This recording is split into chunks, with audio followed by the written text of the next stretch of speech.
আসসালামু আলাইকুম। আজকের রেসিপি কবুতরের মাংস দিয়ে কাঁঠালের আটি রান্না। এজন্য আমি প্রথমে কিছু পরিষ্কার করা কাঁঠালের আটি নিয়েছি আর কবুতরের মাংস নিয়ে নিচ্ছি। কড়াইতে পেঁয়াজ বাটা, আদা রসুন বাটা, তেল, লবণ, হলুদ গুঁড়া, মরিচ গুঁড়া আর কবুতরের মাংস দিয়ে দিচ্ছি।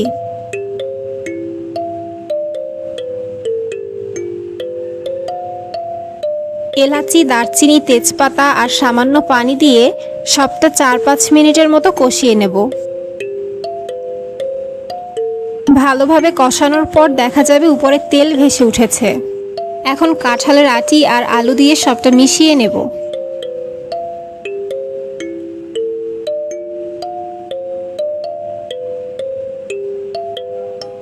এখন দিয়ে দেব পানি।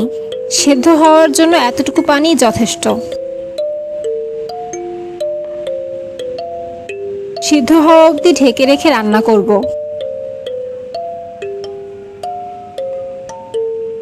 কাঁঠালের আটি এখন সেদ্ধ হয়ে ভালোভাবে নরম হয়ে গেছে। উপরে দিয়ে দিচ্ছি সামান্য জিরা গুঁড়া। সবটা ভালোভাবে মিশিয়ে চুলা থেকে নামিয়ে নিচ্ছি। তৈরি হয়ে গেল কবুতরের মাংস আর কাঁঠালের আটি দিয়ে মজাদার এই রেসিপি।